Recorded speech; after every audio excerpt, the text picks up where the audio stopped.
Interested in investigation and security? Whether you are already a professional or you are in the beginning stages, take all of your classes at the National Investigative Training Academy. Choose from over 200 courses, all written and taught by experts in the field.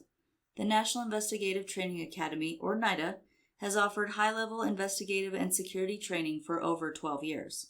Like live classes, NITA has those too. Sign up today for private investigation and security courses and use brand ambassador code B as in boy, A as in Adam, 2367. Take a look at investigativeacademy.com. You'll find the link in our show notes.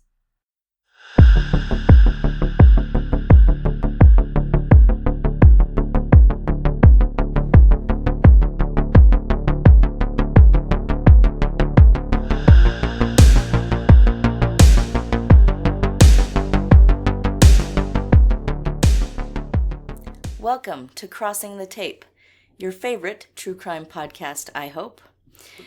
As always, we're your hosts. I'm Hillary. And I'm Brendan. And today we're going to bring you a caper around the world. A French mega criminal, if you will. Yes, the real international son of a gun. Right. So please sign the crime scene log and join us. On December 28th, 1936, just outside of Paris, France, a working-class couple gave birth to a handsome little baguette, whom they named Jacques. His parents, Mr. and Mrs. Mesrine. Now, full transparency, the name might be pronounced Mesrine, but I'm not going to be able to keep that up the whole time. So, Mesrine, if you will. Mr. and Mrs. Mesrine did their best to give him a comfortable upbringing, but many of his formative years involved him witnessing war-torn Europe during World War II. During the German occupation of France, young Jacques Mesrine witnessed the massacre of an entire village at the hands of Nazi soldiers. Thanks. His parents worked hard and wanted the best for their son and sent him to a well-renowned school. Unfortunately, Jacques didn't march to the beat of the drum of the other students, and stood out due to his poor attitude. He was eventually expelled after punching the headmaster in the face. Yikes. He bounced between a few different schools, repeatedly being kicked out for his delinquent behavior. No. Sullying his family's good name. You can't go punching headmasters. All right. Not more than one, No. surely. Word gets around fast, you know. Yeah. Jacques first married at the age of 19 in 1955. He and his first wife, Lydia de Souza, divorced only a year later. Before Mesrine could get into any more trouble, he was drafted into the French army, where he served as a commando during the Algerian War, and part of his duties were to kill Algerian prisoners. Mesrine delighted in the violence and excitement of war, even though his personality was not that of a military man. He didn't really like to take orders, but... I was going to say that just ask the headmaster. Yeah, I can see where, it's a bit surprising that that's what he fell into, but... Yeah. Well, he put up with it enough so that he could have fun playing with the guns and such. Right. He even received the Cross for Military Valor from General Charles de Gaulle. Wow. He left the army after 4 years of service, a much more violent man than when he came in. The same year, Jacques began supporting himself by becoming a skilled cat burglar. A talented thief by the name of Guido the Sicilian Nice. took Mesrine under his wing and taught him well. Mesrine made his first big score when he broke into a wealthy businessman's home and drilled into his safe. When the drill broke, Mesrine left the home, but instead of giving up, he broke into a nearby hardware store, stole a new drill, and returned to finish the job. Hey, he finishes what he starts, I guess you could say. Guido taught him well. Yes. Around this time, he also killed a man for the first time since he left the military. Mesrine was chatting with an ex-girlfriend, Sarah, who happened to be working as a prostitute, when her pimp became angry, and he and Jacques settled their differences physically. Needless to say, much like the headmaster, the pimp took a severe beating. The next day, Jacques and Guido found out the pimp had beaten Sarah in return. So the thieves kidnapped the pimp, and Jacques ended up stabbing the man to death slowly in the woods outside of Paris. In 1961, Mesrine became involved with the, I'm going to do my best here, Organisation Armée Secrète. Oui. The OAS was a right-wing French terrorist group dead set on preventing Algeria from gaining independence from France. Around the same time, while laying low in Spain, as many of the OAS members ended up doing, he married Maria de la Soledad, and they went on to have 3 children. Once he became involved with the OAS, Mesrine kept busy by pulling off various robberies and the like. In 1962, he received an 18-month prison sentence after finally being charged for one of the robberies. So he got away with a good bit before it finally caught up. Yeah, quite a bit. And he served his 18 months without issue. After prison, he took a job constructing models for an architecture company, and he actually enjoyed using his craftiness to make an honest living. But unfortunately, he was laid off in 1964.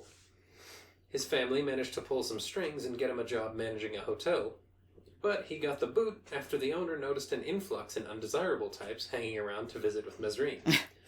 Who would have guessed? His old friends come a-knocking. Right. One night, a gang of thugs showed up to make trouble, but Mesrine beat them to the punch. Using a club, Mesrine laid out the leader of the gang, and when the rest of the goons tried to make a move, Jacques' friend Jean Schneider, better known as Janou, pulled a gun. Janou was a savvy prostitute who didn't mind getting her hands dirty. She held off the rest of the gang with her revolver while Jacques wrapped up his business with the leader. From then on, Jacques and Janou were close. So close, in fact, that unbeknownst to Maria, the pair became lovers and partners in crime. After losing the hotel job, Mesrine went full steam ahead back into the criminal world and developed a serious reputation as a person you do not trifle with. Jacques also realized that with some minor alterations, he could easily and frequently change his appearance. Things such as wigs, hats, facial hair were all it took for him to go completely unnoticed despite his infamy on the street among both criminals and police alike. He became a true master of disguise. And by 1965, Maria de Soledad had divorced him. What a shocker. Yeah. Who's this Janou woman you keep hanging around with? Yeah. As if that wasn't bad enough, he ended up being arrested in Spain after being caught stealing classified documents from the governor's villa in Palma de Mallorca. Mesrine insisted he was innocent and that he was just mistaken for a French spy by the Spanish authorities. Here's a strange bit. Okay. He was transferred to the custody of the French embassy and sent home and given a pretty light sentence. And because of that, some do wonder if he actually was commissioned by the French government, or perhaps some of his old OAS friends that were in positions of authority in the real military. Perhaps this was a kind of espionage thing that he was commissioned for. Well, that would make sense. It's a plausible theory because my first thought was, why is a cat burglar getting the governor's these mansion in Spain and getting these classified documents? That doesn't fit unless he was hired. It was what I was thinking. Right. That's not his typical. Yeah. He's looking for money and jewelry. He's not looking for documents. Given his criminal history and the lenience he was shown, it was a bit peculiar. Right. If he had a light sentence for something that severe, that an international caper. Yeah, that would make sense if he was kind of in on something else. Yeah, if he was given kid gloves by the French government. Right. It's not super clear what the documents were. It's theorized that they were, I guess a lot of the OAS members, when they were sort of run out of France, they laid low in Spain and were given protection by the Spanish government. Okay. Under whatever administration, they were given amnesty. Some think he was picking up the classified names of all those OAS members to return to the French government so they knew who of this terrorist organization were hiding out. Oh, that would make sense. He might have been trying to earn some goodwill with the French by turning on his former cohorts. Interesting. Yeah. But it's not exactly certain what the deal was there, but it is known that he got off real easy for breaking into the governor's mansion in a foreign country. Yeah. Seems a bit brazen. Speaking of brazen, here's an ad from Taction USA. Taction USA is your go-to source for crime scene and evidence collection supplies. Taction USA offers quality products all designed and tested by active duty first responders and investigators. With no minimum order, you can order as much or as little as you need. Ordering is fast with no hassle attached. Check out TactionUSA.com today and find the quality and quantity you need when it comes to crime scene and evidence collection supplies. That's TactionUSA.com, or look for the link in our show notes and Facebook posts. After the Spain debacle, Jacques Mesrine wanted a fresh start, so he moved to the Canary Islands. He opened a restaurant there in 1966 and bolstered his income with a few high-profile robberies. Of course. With Jeannot by his side, he traveled around Europe, knocking off jewelry stores, high-end clothing outlets, and fine hotels in places like Geneva, Chamonix, and Paris. Possibly because his attention was elsewhere, the restaurant was a failure. In 1967, the criminal couple expanded their resume by kidnapping a Tunisian businessman and holding him for a large ransom. Ugh. After collecting their money, that's a recurring Mesrine trope. It's the old ransom trick. After collecting their money, the pair were on the run. In early 1968, they abandoned France in favor of Quebec. Trying to play it straight for a bit, they took jobs as a chauffeur and a housekeeper for a millionaire in Montreal. Too bad they didn't have background checks back then, you know? I know. Well, they were probably willing to work cheap because they didn't have legit papers. Right. So, whoever this Montreal millionaire is, I can get a driver on the cheap. Yeah. It's half documented. Right. Within a few months, however, they were both fired. Naturally, their next course of action was to kidnap their former boss and hold him for a $200,000 ransom, somewhere in the range of $1.8 million today. Wow. The scheme went to pieces, however, when the powerful sedative they used to incapacitate the man didn't work. He managed to escape confinement, causing Jacques and Jeannot to flee to the U.S. I don't know what was he a big guy? Like, do you know if he was... I believe he was wheelchair bound. Really? So I don't imagine he was in the greatest of health, but who knows what kind of cognac he normally drinks that they gave him and then big dose of whatever, and he just got up. Some people, it just doesn't affect even, it doesn't matter what your body mass is. Some people, Get a weird natural tolerance. A weird natural tolerance, or... Well, if he's regularly taking medication for whatever conditions. Yeah, or, some kind of, sometimes adrenaline, depending on your adrenaline levels. Yeah. That affects whether you can be put under or not, right. at the hospital. Yeah. So yeah, one way or another, maybe he's used to taking powerful medication, so they gave him some barbiturate that he just went... Yeah, that's laced in all my drugs. Yeah, that's nothing. It's probably what he thought. It's just... Undid the ropes and... It's Tuesday's morning meds. It's interesting. Mm-hmm.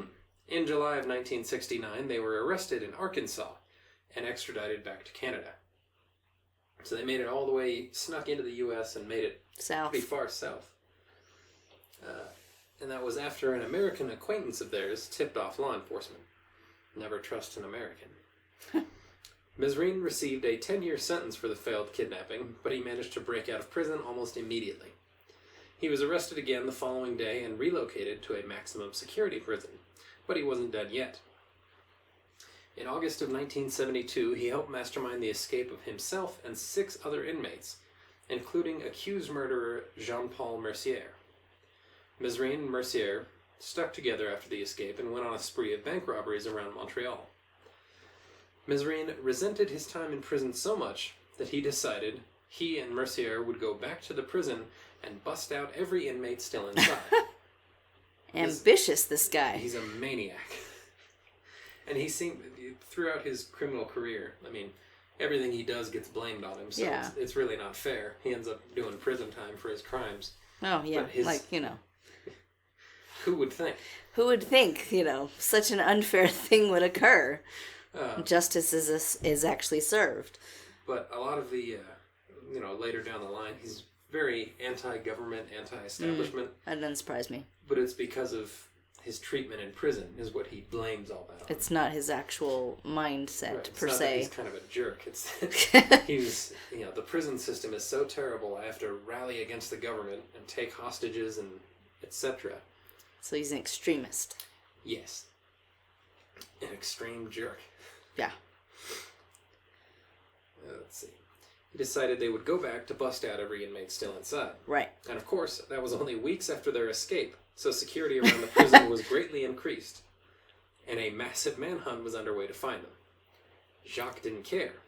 When the fugitives arrived at the prison, a tremendous firefight ensued, and backup officers began to arrive to assist the prison guards, and ammo was getting low on the side of the crooks. Mesrine was struck and injured, or rather, he struck and injured 2 police officers, while Mercier took a round to the leg. They left in their getaway vehicle and ended up hiding in the woods for weeks. And the manhunt only got larger because these 2 had the gall not only to escape, but to return and attack the prison. Which is really something. Yeah. You get out, and then you come back. You come back twice. Keep fighting. What are you doing? It's not war, man. No, according to him it is. Oh, He's later quoted in an interview saying, "This is war." He's a loose unit. Mm-hmm. Jacques had also been in communication with Jeannot and planned to break her out of the women's prison, but she convinced him not to try it because the police would surely be waiting. And so they never saw each other again. Oh. Star-crossed lovers not meant to be. Now, while hiding out in the woods, Mesrine and Mercier encountered 2 forest rangers, Médéric Cotte and Ernest St. Pierre. The rangers typically enforce hunting laws and asked to search their vehicle to ensure they weren't poachers. That was the big concern. Mm-hmm. Well, kind of like, game and fish. Right. Yeah, they weren't necessarily... they were aware of the manhunt, but they weren't actively out there looking for these guys. Yeah. They were just making sure nobody's doing anything improper hunting-wise. Mesrine agreed since they weren't, regular police officers. Then the Rangers found their cache of weapons in the trunk and questioned them further. Well, and that's silly of him to assume that, they're not really, real law enforcement. Right. But, game and fish backs you up on things sometimes if they're the only ones in the vicinity of a call. They come. Yeah. They're still law enforcement officers. Just because they're bird and turtle cops doesn't mean they're not going to come They can't come assist you if you're by yourself. So I think that was a little misguided on his part. I don't know what would have happened if he didn't consent to the search. That's what I was wondering. Would they have seized the vehicle, or would they have just told him, all right, well, you guys get out of here? Yeah. Because you don't have hunting licenses. Which I suppose it could have gone either way. So maybe his thought was, if I consent to this, then maybe it'll go away faster. Right. And it won't escalate. He figured they would find the guns. And say, that's our hunting guns. Rifles. Even though it's military-grade equipment. I was going to say, is there a machine gun in there from Guido? A little present from Uncle Guido. That's my ultra hunting gun. So the Rangers found that cache of weapons and questioned them further. And as Mesrine tried to talk his way out of the weapons violation, Ranger Cote realized who the 2 men were. It suddenly clicked. Oh, wait. Crap. Oh, shoot. And before the Rangers could act, Mesrine and Mercier shot and killed both Rangers. That's too bad. They closed out 1972 with another string of bank robberies before parting ways. After splitting up, Mesrine snuck his way back into the U.S. and briefly took up residence at the Waldorf Astoria in New York City. Fancy. He's a fancy boy.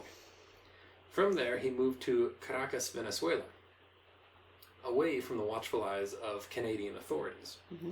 That getaway was short-lived, however, as he began to long for his home in France. By the end of 1972, he was back in France robbing banks. In March of 1973, he found himself in a heated argument with the cashier of a coffee shop. Mesrine pulled a gun on the cashier, and a police officer stepped in to defuse the situation. So his temper gets the better of him. Yeah. Apparently nobody was really onto him He just, yeah. back in France, and everybody'd kind of forgotten about him. But he's got to be a fool and argue with the cashier. It's usually the little things that get people. Mm-hmm. Like that heist we covered a while back. And it was the band on the money. The band on the money is what got them, caught, which I'm glad they were caught. But it seems it's usually the small details, when people get too cocky. Mm-hmm. Every Agatha Christie novel, I realize it's fictional, but she was very, she did her research and everything. Yeah. Every single book of hers always reiterates that it's always the smallest thing, which I always think is something, to remind people about, like, you don't need to stir up trouble half the time looking to catch somebody, as a cop or a PI or something. Usually people stumble on their own. Right. And usually it's something minute, like something stupid that shouldn't have been an issue. And if you're watching and waiting, right. You'll get them. Right. So, a scuffle ensued, and the police officer ended up seriously injured. I think Mesrine felt pretty invincible by this point. That's what he acts like. Because every time he's been caught for something, he escapes. Right. Every time he runs into a roadblock, he shoots his way out of it. What if somebody shoots him first, though? Like, at this point, he's beyond that. He couldn't imagine. That'll never happen. Yeah. Nobody would come for It won't happen to me kind of thing. Yeah, that's exactly what his deal is. Who could come for the great Jacques Mesrine? That's foolish. Yes. It only took a few days for him to be arrested. It's, you injure a cop, they're going to look pretty high and low for you. And this time, he was held in jail for months pending trial. Didn't escape. Good. For his various crimes in France, Jacques had a 20-year prison sentence looming over him. So not just the battery on the officer, but they realized, this is the guy that was doing all that stupid stuff that guy. Ago. Mm-hmm. So they stacked everything up. He's looking at 20 years, which in fairness, not crazy. That's not crazy. Everything he's done. Right. And then if he has good behavior or takes a plea of some kind, which I don't know how they negotiated then, or how other countries do. Right. In another country in the 70s, I don't know what they were. Because like here, somebody gets a 20-year sentence, they may serve the whole thing, but usually it's 9 or less. Yeah. Right. It'll get cut down. They'll get good time. They'll get paroled early. You might be out on 20 years in 6. Right. But they also don't know about the murder. Right. They don't know that he slaughtered that pimp. Right. And you know what? They probably weren't looking that hard into that. Yeah, that's true.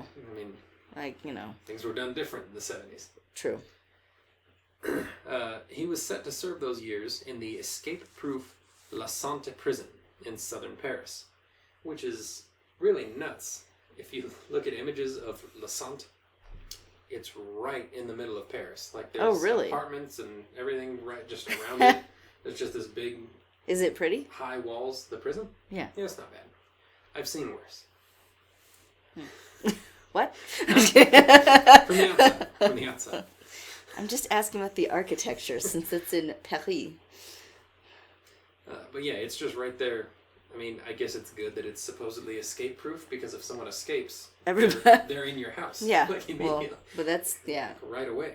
Well, that's what's creepy about that, though, is like London and Paris and other European cities have all those underground tunnels from the world wars. Right. So, are there a bunch of underground tunnels that could be access them? Right. I mean, I don't know.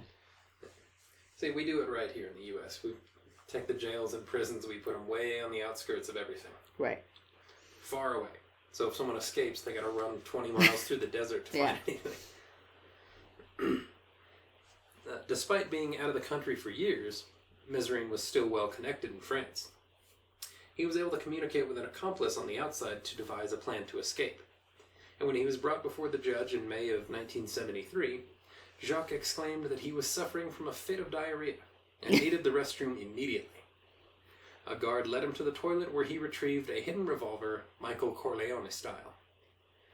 The judge in this case had sentenced Mesrine on a different matter earlier in Mesrine's criminal career, and that of course made him the perfect victim for Mesrine to take hostage. Oh dear. Using the judge as a human shield, he made his way outside, made a run for it, where his accomplice was waiting with a getaway car. Luckily, the judge was unharmed, but once again, Mesrine was in the wind.